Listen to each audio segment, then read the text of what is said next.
Hola, hola, hola, ¿cómo están? Buenas tardes, noches, porque ya está oscurito.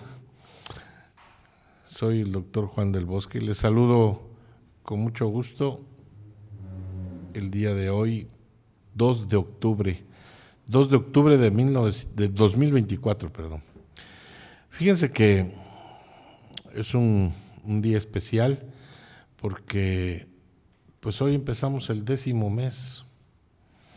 Después ya viene, ya huele a pan de muerto, ya huele a ofrendas, ya huele a flores de cempasúchil. Y de ahí pues ya vienen las posadas, Nochebuena, Navidad, fin de año y adiós 2024. Vamos a entrar al 2025, pero además, fíjense que ya tenemos nuevo presidente de la República, nueva presidente.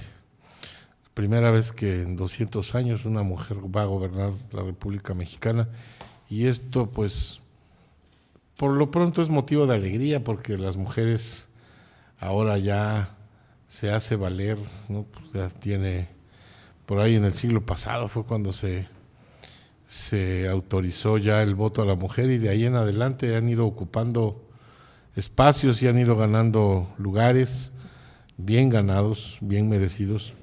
Y hoy pues estrenamos el mes de octubre con una nueva dirigente de nuestro México querido, y mi deseo es que le vaya bien, sea cual sea su ideología, sus pensamientos y sus ideas que tenga en mente para mejorar el país, pues ojalá y le vaya bien, para que nos vaya bien a todos. Eso es lo que podemos pensar. Tiene una tarea nada fácil. Realmente, pues este programa no es para hablar de política, pero sí para la situación, ¿no? Tenemos que muchos temas pendientes en cuestión de salud. Creo que dejaron ahí unos pendientes muy grandes, y pues ojalá y la señora Claudia Sheinbaum pueda tener los suficientes poderes para poder poner en orden a mucha gente que anda en desorden. Entre ellos por ahí a López-Gatell, que ya no lo vuelva a tener ahí cerca porque la va a echar a perder. Eso se pega, Cuidado, doctora Sheinbaum. Bien, pues un tiempo fresco, ya acercándonos a los fríos. Ya terminó septiembre, nuestro mes patrio, y ahora pues ya tengan cuidado porque vienen los tiempos de enfermedades respiratorias. Ya han disminuido muchísimo las enfermedades gastrointestinales, diarreas, el chole de la mano que decía mi abuelita, ya han disminuido mucho, y ahorita empiezan los problemas respiratorios, sobre todo en niños. Empiezan los niños con los desencadenamientos de asma y bronquitis, amigdalitis, faringitis, rinitis y todo eso que conlleva atención de cuidado. Están llegando, pero lo que sí no se va y sigue golpeándonos es el canijo dengue. Así que tenga usted mucho cuidado, acuérdense que hay mucho que prevenir, se empieza desde casa. No permita que con estas lluvias se le acumule por ahí en macetas, en llantas viejas, en cacharros, o se hagan charcos y en las piletas de su casa, en los tanques con que se asiste para lavar o trapear o echar por ahí un poquito de agua a las plantas. También tenga cuidado, hay que renovarlos, hay que lavarlos, y también permita que las brigadas de salud que ahí atinadamente en la coordinación municipal dirigen y puedan estar utilizando los medicamentos y las sustancias adecuadas para poder prevenir. Recuerde que en casa es importante. También dentro, si usted conoce que hay alguien cercano que tenga dengue, fumigue, utilice insecticida el más ecológico que se pueda, para poder erradicar a los mosquitos, que son el único transmisor. Recuerden que no se contagia de persona a persona, es un mosquito que debe picar a una persona que está enferma, de ahí se posa en otra persona y ahí ya le inoculó el virus. No es como el coronavirus, como el COVID, que por cierto también hay por ahí un poquito, sigue llegando personas con COVID. Siempre he dicho la frase y la repito cada rato por aquí en el programa: llegó para quedarse ese COVID, el coronavirus llegó para quedarse. Entonces, tomen precauciones porque el COVID sigue, menor grado, menos agresivo, pero sigue. Y el dengue sigue molestando. Hoy precisamente hospitalicé a una persona de 44 años con dengue y tiene bajas sus plaquetas y por eso está bajo vigilancia estricta. Recuerden que nos pueden mandar sus WhatsApp al 272-249-6640, 272-249-6640, y por ahí avísele a sus familiares que en TVO Canal Regional, en YouTube, TVO Canal Regional, estamos al aire en vivo, y también en TVO Canal Regional en Facebook. Le hacen clic en Línea Médica y ahí aparecemos. Nos pueden ubicar desde cualquier parte del mundo con esto de las redes sociales. Estamos muy agradecidos con usted por permitirnos llegar a sus casas a través de sus pantallas. Gracias. Esto es un programa de interacción. Llámenos al 272-72-575-10, 272-72-575-10, en donde las amables edecanes que están con nuestro productor Hugo Roa reciben sus llamadas, luego las anotan y de ahí nos pasan para acá para que nos podamos comunicar. Fíjense que hoy tenemos sorpresas, vamos a platicar, tenemos como siempre la colaboración del Instituto Mexicano del Seguro Social a través de la Delegación Sur, acá por parte de la doctora María Magdalena Chiquito, siempre colaborando, les decía, para poder nosotros sacar temas. Recuerden que en el programa anterior, bueno, no el anterior, sino el de antes, uno antes del anterior, estuvimos hablando muy bien acerca de cómo prevenir el virus del papiloma humano. Nos dijo la doctora Liu, ya no recuerdo su nombre, nos dijo que tuvo muy buena respuesta. Y también estuvo hablando de la detección del cáncer cervicuterino y todas las pruebas que hacen.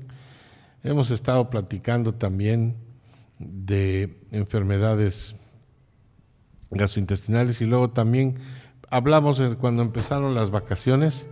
Recuerdo que estuvimos platicando de cuáles son los problemas que se presentan con los niños en casa en vacaciones. Y bueno, hoy tenemos aquí al doctor Fortino y él nos va a hablar de trasplantes, ni más ni menos que trasplantes. Le vamos a dar la bienvenida. Creo que hay mucho que hablar de eso, pero sobre todo, como siempre lo he dicho, hemos hablado 2 o 3 ocasiones de estos temas, son un acto de amor. Y eso lo vamos a platicar después de unos breves comerciales y vamos a darle recibimiento al doctor Fortino. Venimos en un momento.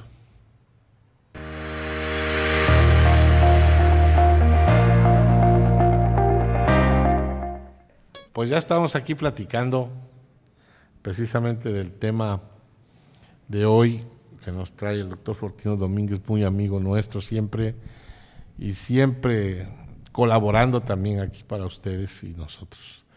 El doctor Fortino Domínguez nos viene a hablar precisamente de donaciones de órganos para que existan los trasplantes. Hace un momento a mí se me patinó el valero y la verdad es que para que haya trasplantes tiene que haber donaciones de órganos. Y pues vamos a empezar a platicar, doctor, ¿cómo vamos y cuáles son los requisitos para donar un órgano y qué es lo que debe uno hacer, doctor? Sé que lo hemos platicado en algunas ocasiones, pero no hace daño repetirlo ni sobra. No, para desde que la luego gente que esté no. bien. ¿Cómo estamos, doctor? Buenas tardes. Muy buenas tardes. Pues saludos a ti y a tu auditorio. Qué gusto de poder pues compartir con ellos la información. Es importante, sí, desde luego, la información que traemos, pero hoy incluso es información social. Venimos a propósito de compartirles que el día 26 de septiembre, que recién pasó la semana pasada, se festeja en México por decreto presidencial el Día Nacional de la Donación de Órganos. Y cuando hablamos bueno, siempre hablamos solo de trasplantes, pero es importante y la gente lo sabe perfectamente, digo, aunque no sean médicos, no puede existir un trasplante si no existe una donación previamente. Sin donante no hay trasplante. De tal suerte que ya sea entre personas vivas o como es el caso de lo que nuestro sistema de salud promueve hoy, que es la donación cadavérica, o las personas que pierden la vida y que no van a ocupar esas partes de su cuerpo que persisten con vida después de fallecer, bueno, que sean utilizadas para beneficio social. Es uno de los retos que es muy difícil. Yo creo que estos días nacionales pues no sé, como el Día de las Madres, como el Día del Niño, como el día existen días de las enfermedades, y la intención es generar conciencia de que solo la sociedad puede ser la que haga que la sociedad sea mejor. Es decir, la cultura de donación es algo que se ha ido infiltrando de manera muy espaciosa o muy lenta, por decirlo de otra forma, en México. Y bueno, me hacías la pregunta, ¿cuántos casos hemos tenido? A la fecha tenemos 13 casos de donadores en el Hospital General Regional de Orizaba, un hospital que tiene la licencia sanitaria y a través de una licencia que otorga la COFEPRIS, la Comisión Nacional contra Riesgos Sanitarios, y que es una actividad que es regulada por el Centro Nacional de Trasplantes. O sea, no existe en el hospital ningún otro hospital que tenga licencia para donación, pero tenemos al mismo tiempo la capacidad de poder atender a pacientes no derechohabientes. Si algún donador estuviera en un hospital privado o en un hospital de la Secretaría de Salud o de cualquier hospital, podría convertirse en donador si hubiese expresado, o si fuera esa su voluntad. El IMSS tiene la capacidad de atenderle aunque no sea derechohabiente, como donador. Y, doctor, yo quiero ser donador de órganos. ¿Qué requisitos necesito tener? ¿En dónde me dirijo? ¿A quién le hablo? ¿Dónde me inscribo? ¿Dónde me apunto? Con fines estadísticos, existen muchas formas de registrarse. En México, les decía, el SENATRA es el órgano regulador de todo lo que es materia de donación de órganos y trasplante, no solo de órganos, incluso de células que se usan con fines de trasplante. Entonces, uno puede ingresar a la página del SENATRA, www.senatra.gov.mx. Ahí mismo uno encuentra una liga en la que le das clic y puedes registrarte como donador. Es importante que la gente sepa. Hace rato mencionabas sobre requisitos para ser donador. No existen requisitos. Desde luego, cualquier persona puede llegar a ser donador, no importa su condición de salud, porque el trabajo médico va a determinar si los órganos están saludables. Es obvio que se requiere la tarea de estar saludable, o el requisito primordial sería estar saludable. Eso digamos que desde el punto de vista biológico, pero desde el punto de vista de la ley es importante que la gente sepa que no existen requisiciones especiales. Todos por ley somos donadores. Hay un apartado en la Ley General de Salud en materia de donación de órganos y trasplantes que dice que todos somos donadores tácitos siempre y cuando se obtenga el consentimiento del disponente secundario, que ha sido así como la ley ha llamado a los familiares que sobreviven cuando uno parte. Entonces, el disponente secundario es quien va a decidir desde el punto de vista legal, con su rúbrica y con 2 testigos, que la persona que falleció pueda convertirse en donadora. Entonces, digamos que el requisito importante es, en primer término, sí, desde luego que se tome la decisión, puedes generar un registro o puedes no generarlo, pero lo que es verdaderamente fundamental es que nuestra familia esté enterada para que cuando nosotros hayamos partido de esta vida, sea nuestra familia la que lleve la encomienda de nuestra última decisión. Y esa última decisión, ¿qué debe tener? Perdón que yo insista, doctor, pero nos llegan, ahorita precisamente estoy contestando un mensaje, nos llegan mensajes, nos dicen, bueno, yo deseo donar, ¿y cómo me aseguran a mí que sí voy a ser donador? O sea, que nadie lo impida. Me refiero, yo creo que lo que dice aquí nuestro amigo es, por cierto se llama Joel Viderique, nos dice, yo tengo la voluntad de donar y todo, pero mi familia llega y dice a la mera hora no lo toquen. ¿Qué sucede?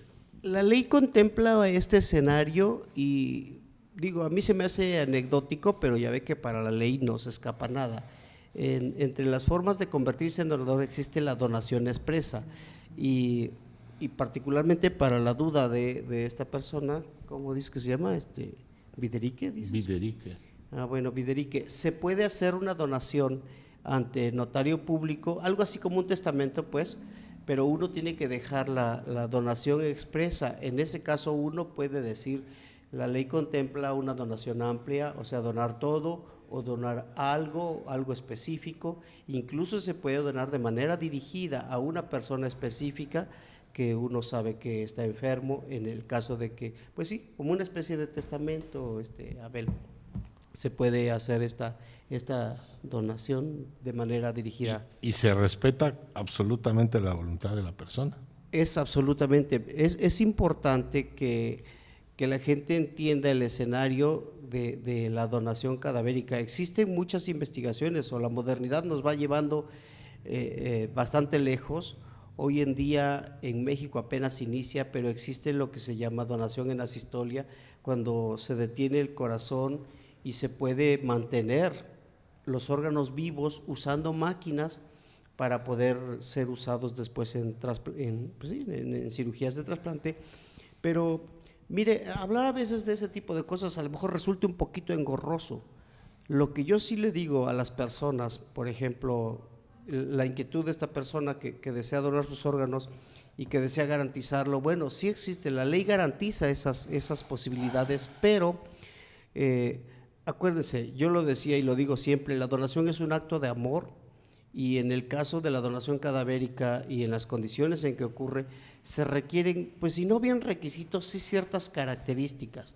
Cuando la muerte fallece, cuando la muerte sobreviene por lo que llamamos médicamente muerte encefálica, fallece el cerebro, la persona parte, pero el cuerpo que queda conectado en una terapia intensiva, en un área de urgencias, de choque, o sea, un área de cuidados críticos, es el momento en que todos los órganos, en vez de condenarse a que sean inhumados, enterrados, pues, o que sean incinerados, pues que la gente tome la decisión de que esos órganos que quedaron vivos sigan viviendo. Debo decirte, Juan, que yo estoy maravillado de enterarme, por ejemplo, que alguna persona que falleció hace 40 años, sus córneas sigan viviendo en otra persona después de 40 años. Digo, a mí mismo me maravillan este tipo de noticias y son las cosas que vivimos, y entonces nos da la motivación de saber que esto es bueno, que la sociedad merece vivir mejor.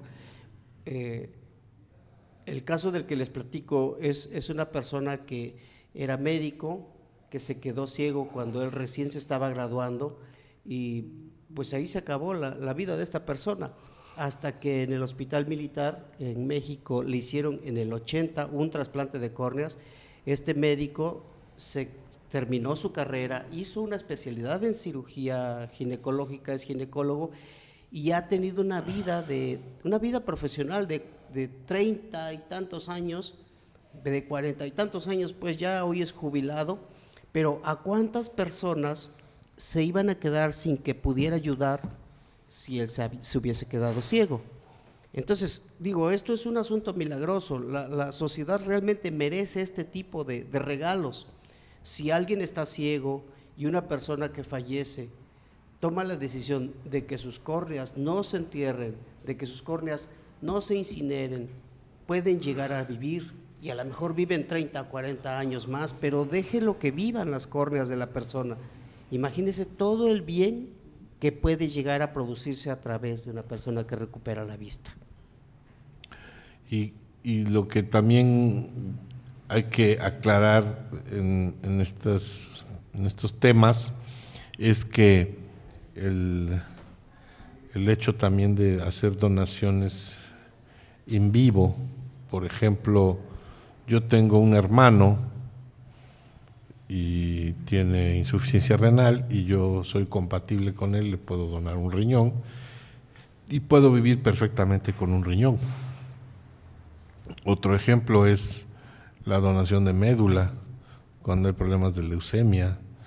A mí me pueden sacar también células y poderlas colocar en otra persona que sea compatible. Eso también se puede hacer y también es un acto de amor. Pero esos dos temas los vamos a platicar en un momento después de estos breves mensajes. Váyanse por un café de olla y una dona o una conchita y venimos acá.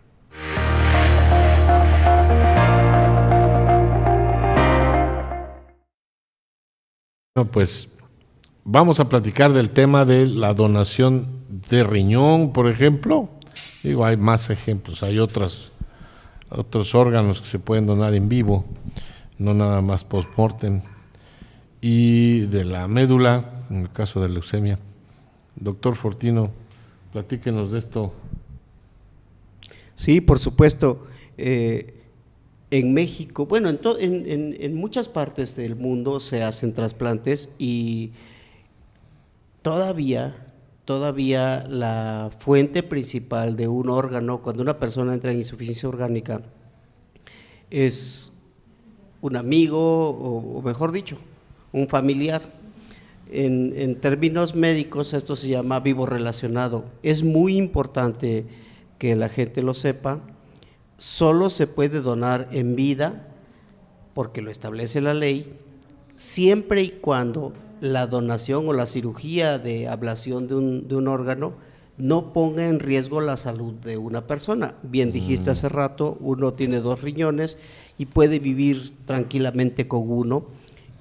Es cierto, sí existe, de hecho, la gran cantidad de trasplantes que se hacen en México todavía están, digamos, predominantemente realizándose entre familiares consanguíneos. Y es eficiente, incluso se puede donar entre 2 personas vivas que no sean precisamente familiares. Se sigue una serie de protocolos muy estrictos para evaluar la compatibilidad entre las 2 personas, y si se logra demostrar que tenga cierto rango de compatibilidad y que no existan antígenos en contra de la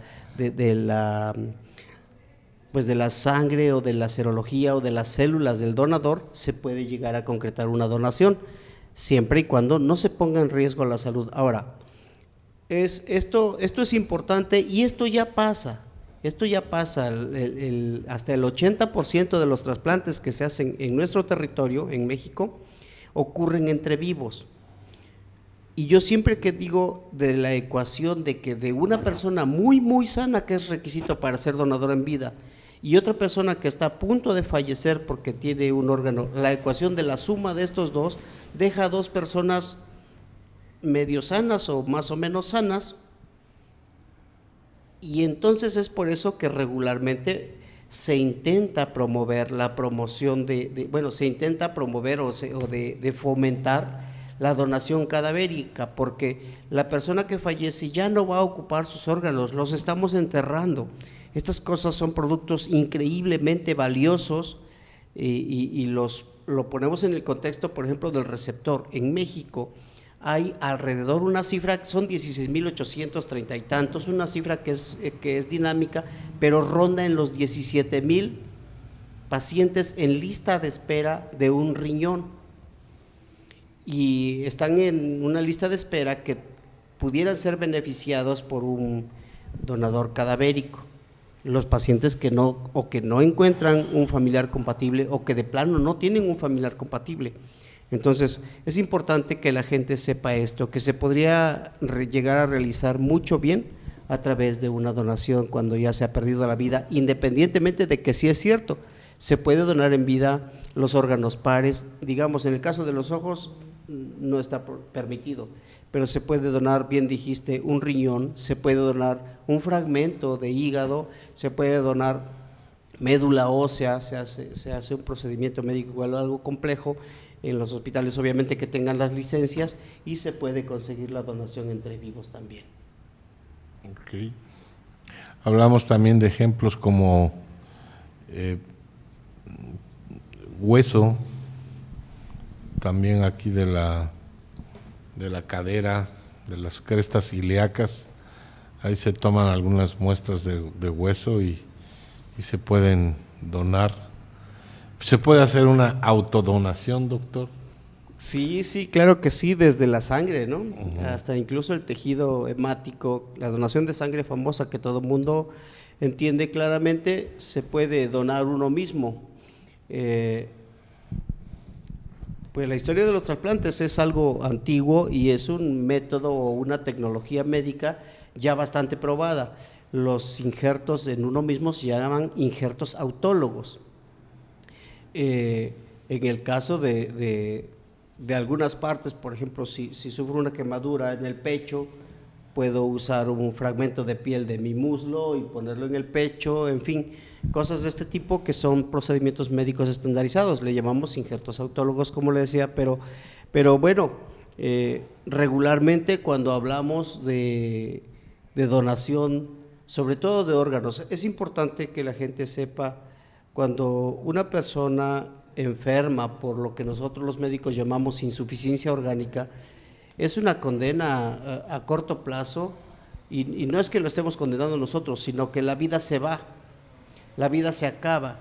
Los pacientes, por ejemplo, con insuficiencia renal, hoy en día son sometidos a lo que nosotros llamamos terapias de sustitución, la hemodiálisis, la diálisis peritoneal, pero este tipo de tratamientos son muy costosos y desgastan mucho a los sistemas de salud.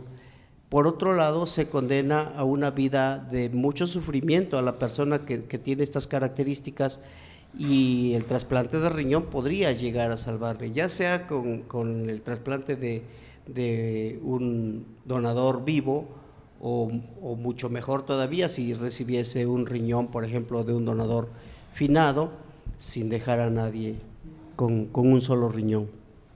Entonces, sí existe la donación entre vivos, es un tema antiguo, sí existe la autodonación, y sin embargo, el hecho de venir a la televisión, a tu programa, es justamente para decirle a la gente que cuando algún día, eso es algo garantizado para todos, vamos a partir de este mundo, que uno puede decidir como una conducta de cuidados al final de la vida, que mis restos mortales se entierren, que mis restos mortales se incineren, o que mis restos mortales sigan viviendo en el cuerpo de otra persona. Yo sí quiero dejar este mensaje bien claro en tu auditorio, que ya no se puede siempre condenar a la desaparición, y cuando un médico les diga su familiar falleció, ya no hay nada más que hacer, ¿saben qué? Sí hay algo más que hacer.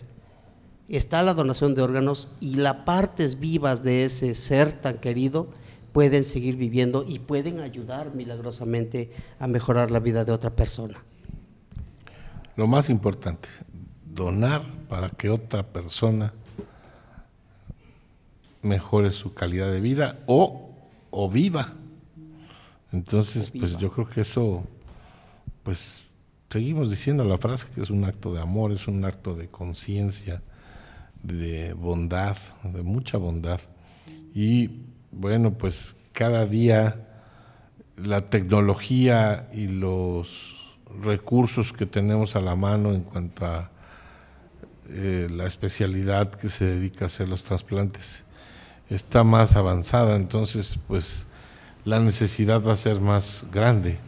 Por eso es que hay que aumentar esta cultura de donación, y ese es el llamado que se está haciendo acá, si no le malentiendo, mi estimado doctor Fortino. Sí, pues se espera en unos pues es en los años, no va a ocurrir pronto, pero el Hospital General Regional de Orizaba, que ya ahora va a ser también parte de la estructura del Instituto Mexicano del Seguro Social, en un programa que atiende población abierta, que tenga dentro de poco también ya una licencia para convertirse en hospital donador. Se espera también que el Hospital Yanga, yo estoy enterado de buena fuente que algunos hospitales privados ya tienen una licencia ante COFEPRIS para producir este tipo de servicio y de enseñarle a la sociedad que los cuidados al final de la vida pueden incluir que nuestro cuerpo no desaparezca, sino que venga a ser beneficio para otra persona que hoy se encuentra sufriendo mucho o que incluso pudiera tener una vida útil unos días más. Y para las personas a las que nos cuesta trabajo el hecho de decir, sí me gustaría ser donador, pero tengo miedo. Bueno, para nosotros los médicos es algo muy simple, es estar en favor de la vida. ¿Cuándo? Siempre. Y la otra circunstancia es, ¿el donador qué gana? Yo les digo, a veces cuesta un poquito de trabajo entender qué ganamos, pero lo que ganamos es el hecho de poder creer que al paso de los años una mejor sociedad nos va a hacer ser y que todos vivamos en una mejor condición. Este chip que hay que cambiar en nuestra forma de ser y de pensar va a lograr que seamos una mejor sociedad mañana. Y sobre todo tener la satisfacción de poder salvar o mejorar la vida de otra persona. Eso yo creo que no se paga con nada, no se cobra de ninguna forma y pues no es más que la satisfacción de poder hacerlo. Digo, pienso que cuesta más trabajo decir voy a donar un riñón a decir pues cuando yo muera mis órganos puedan disponer de ellos. Digo, es distinto, pero también se hace y es válido. Creo que vamos a ir un corte comercial, volvemos, tenemos todavía un bloque para platicar si tienen alguna duda y ya las señoritas edecanes parece que ya tienen por ahí con su productor, el señor Roa, las preguntas y respuestas que vamos a darles.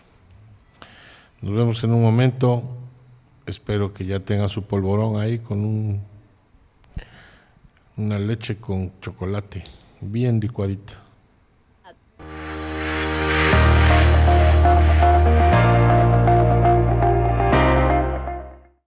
Mandados saludos, buenas noches a mi hermana señora María, que si no me la perdona, a la familia Pérez Medellín, que tuve el gusto de saludarlos ahí, los de la colonia Fobiste, maestra Laurita, mucho gusto saludarte, y mi amiga, tu señora madre, siempre tan guapa y tan jovial. También saludos a Cuautlapan, la familia Hernández, que nos pidió también saluditos, y por ahí a un niño travieso que se llama Santiago, también les damos saludos. Bien, pues queremos entrar a una parte en donde interactuamos con nuestro teleauditorio, doctor, y yo te quiero pedir que nos ayudes aquí a contestar. Un día me dijo un televidente, me preguntó que parecía un examen de titulación, y precisamente así es, porque sí nos preguntan muchas cosas.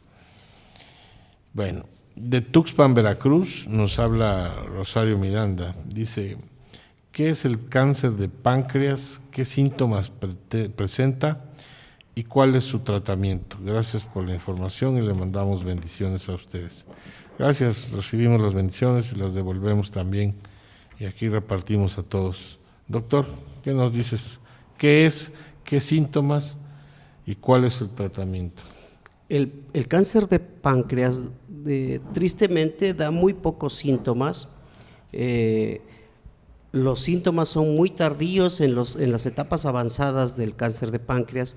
Uno de los síntomas más importantes cuando se trata obviamente de un cáncer es la ictericia porque obstruye la salida de las vías biliares, y la ictericia es la coloración amarilla que adoptan las personas en un estadio avanzado. Depende obviamente de la ubicación. El páncreas es un órgano largo que está en el centro del abdomen, pero muy cerca de la espalda, de tal suerte que podría llegar a ser los síntomas iniciales algo insidiosos o inespecíficos, dolor ocasional, algunas dispepsias, y si fueran tumores productores de alguna hormona, igual algunos trastornos hormonales. Específicamente es una enfermedad maligna que regularmente se detecta en estadios avanzados, y el tratamiento, bueno, ese cáncer, como otros tumores malignos de células especializadas, son muy difíciles de tratar. Se someten a quimio, a radio, pero los resultados ciertamente son no siempre muy alentadores. Es correcto. El cáncer de páncreas es de lo más terrible que vemos los médicos, porque, como bien lo dice el maestro Fortino, casi siempre lo detectamos de forma tardía, o los síntomas los empieza a dar cuando ya están bastante afectados en su órgano. Y esto, pues, muchas veces es motivo de tratamientos de gastritis, dan datos de gastritis o de dolor abdominal difuso, algo muy poco detectable desde el primer contacto. El segundo contacto, ya haciendo protocolos, entonces ya se deriva a la especialidad correspondiente, pero muy malito el cáncer de páncreas. Hay que tener mucho cuidado con esos dolores abdominales. Tehuacán, Puebla. Nos dice la señora Carmen Cortés, ¿por qué salen los condilomas y que se pueden prevenir? ¿Son curables? Bueno, sí, efectivamente, la primera respuesta que le voy a dar es la última pregunta. ¿Son curables? Sí, sí son curables. Hay diferentes formas.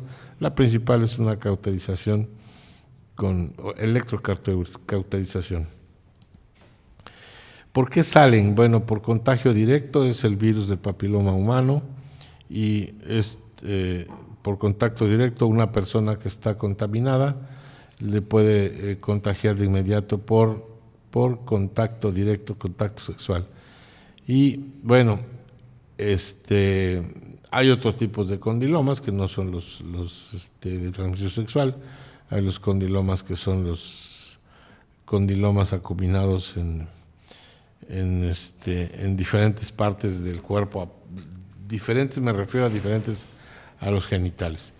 Y bueno, se pueden prevenir, sí. Actualmente inclusive hemos estado platicando acerca de la vacuna del VPH para las mujercitas, y sobre todo las nenas que todavía no inician o no están con la madurez suficiente para hacer sus relaciones sexuales. Entonces, a esas niñas es importante vacunar con el virus del papiloma humano, la vacuna, la del VPH famosa. Bien, nos vamos a Jalapa, Veracruz, con Ricardo Medina. ¿Por qué es el reflujo gastroesofágico? ¿Cómo se diagnostica y cuál es su tratamiento, doctor Fortino? Es un trastorno en que el contenido del esófago, lo que comimos o lo que se produce, el jugo gástrico dentro del propio estómago, en una actividad determinada o al ponerse en posición horizontal, refluye hacia el esófago y puede causar quemaduras o erosiones en el esófago, e incluso en la faringe y en los dientes. Eso es específicamente la enfermedad, es el retorno de lo que ingerimos o de lo que se produce en el estómago y que causa daño en el esófago. Esa es la enfermedad por reflujo. El tratamiento de esta enfermedad con el que se cuenta a la fecha, bueno, existe un tratamiento médico a base de inhibidores del ácido en el estómago y a base de medicamentos que incrementan, por un lado, el vaciamiento gástrico y por otro lado, la fuerza de una especie de esfínter que es el cardias a la salida del estómago en el retorno hacia el esófago. Ese es el tratamiento médico, y lo que, de acuerdo a cada caso, se individualiza cada caso, pero bueno, yo soy cirujano, la conducta más exitosa en el tratamiento es el tratamiento quirúrgico, que consiste en una cirugía que puede desarrollarse por vía laparoscópica o la técnica antigua que se llama fundoplicatura. existen diferentes técnicas, se puede ejecutar por ambas vías y es un tratamiento quirúrgico entonces. Así es. Ambas personas, Carmen Cortés de Tehuacán y Ricardo Medina de Jalapa, nos mandan decir, uno, que es un muy buen programa, y Ricardo nos dice que es un excelente programa. Bueno, pues estas florecitas las reparto aquí entre todo el staff y todas las personas que hacen posible que este programa esté en el aire. De Toluca nos habla Laura Silva, de Toluca, Estado de México. ¿Nos pueden explicar qué es el herpes zóster y cuáles son sus signos y tratamiento? Bueno, pues el herpes zóster es un virus que se adquiere por contagio, generalmente, contacto directo. El que le llamamos herpes zóster es casi siempre un virus que sigue un trayecto nervioso en el tórax, en el abdomen, en las ingles y muchas veces también en la parte de atrás, en los glúteos. Se pueden ir corriendo hacia el cuello, hacia arriba, o si no hacia abajo, se pueden ir hacia las piernas. Es muy doloroso, es un virus que queda latente en nuestro organismo, hay que darle tratamiento de inmediato. No se opera, no nada, es un virus que tiene su ciclo, que llega, entra, hace el daño, provoca vejigas, que son unas ámpulas ahí, que son a veces muy juntitas, es un trayecto nervioso muchas veces y muy doloroso. Se tiene que tratar con antivirales y analgésicos bastante fuertes, lo más fuerte que se pueda por el paciente. Y nos dice que muchas gracias por la orientación. Gracias a ustedes por llamarnos. De Oaxaca nos dice Miriam Orellán. Sí. Orellán. Dice, doctor, ¿el pie plano en un niño se puede corregir? ¿Cuál es su tratamiento? Doctor Fortino. Nos dice que muy buen programa. Va a depender, desde luego, de la edad en la que se detecte el problema. Entre más temprano se detecte el problema, es corregible. Es importante que sea conducido al ortopedista. Los traumatólogos tienen estas capacidades de atender este tipo de trastornos. Y sí es corregible mediante el uso de ortesis o plantillas, y en casos muy severos, bueno, es poco recomendable y raro que llegue a requerirse de cirugía, pero en general yo creo que lo mejor es corregirlo a tiempo con el uso de ortesis y tampoco es un mal que sea de mucha preocupación. Digo, podría llegar a largo plazo a generar algún otro tipo de desequilibrios o de trastornos en la postura o sobre todo en la columna, pero en general tiene tratamiento entre más pronto se detecte. Muy bien. Ahora de Tuxtla Gutiérrez nos llama Norma Gutiérrez. Dice, doctor, ¿qué es la placenta marginal? ¿Cómo se trata y qué debe llevar la mujer embarazada? No le entendí mucho a qué debe llevar, pues debe llevar mucho cuidado, le puedo contestar. Tratamiento, nos dice aquí la producción. ¿Qué tratamiento? Bueno, definitivamente la placenta marginal es un padecimiento de precisamente una mujer embarazada, y que la placenta no está en el lugar correspondiente, sino está en una parte que es la parte marginal, y que puede tener problemas de hematomas, o sea, moretones, flujo de sangre irregular en un espacio, y también puede provocar problemas de sangrado y hemorragias, desprendimientos, y con ello, bueno, pues poner en riesgo la viabilidad del embarazo. ¿Qué tratamiento debe llevar? Definitivamente con especialidad en ginecobstetricia, en una persona preparada para ello, y su manejo es a base de relajantes musculares, reposo y vigilancia estricta de la frecuencia cardíaca del bebé, de la criatura, y sobre todo también la vigilancia del crecimiento y desarrollo, así como su cantidad de líquido amniótico. Todo eso debe ser atendido por especialidad, y es la sugerencia.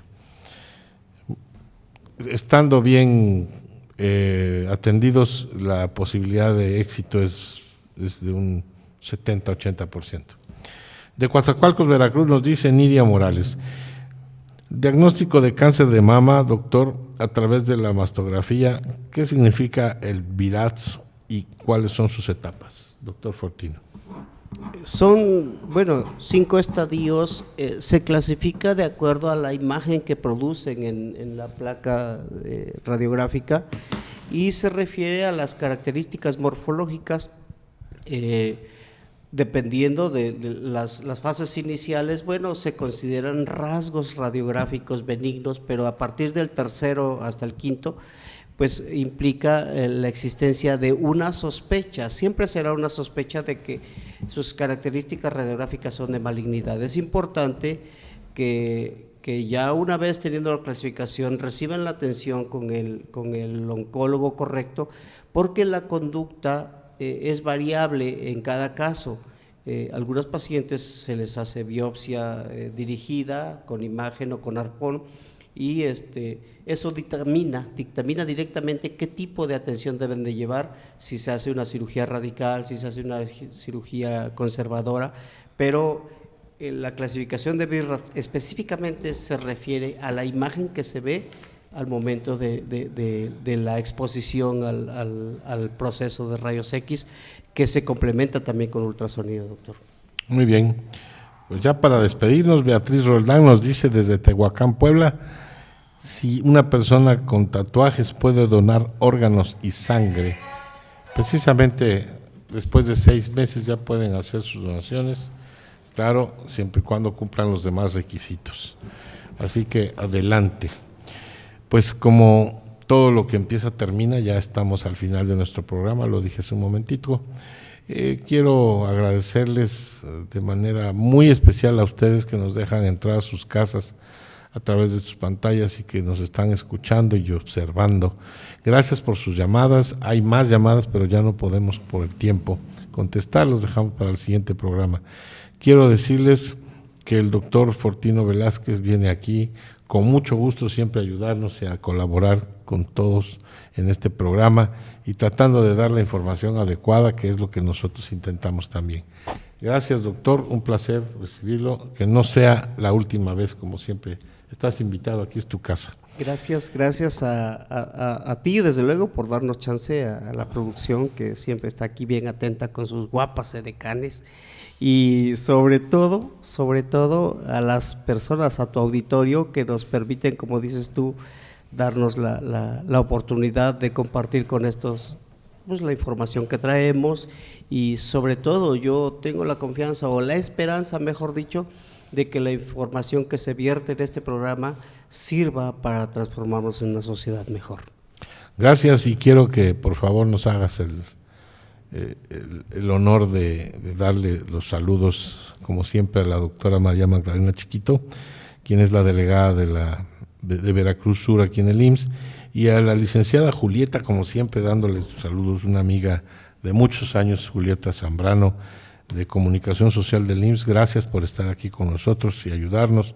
Al licenciado Joel Valerde, saludos, y a Fabiola Cres, también muy amables todos ustedes, pero sobre todo nuestro público, a quien le agradecemos nuevamente que estén con nosotros. Vámonos y nos vemos el próximo miércoles.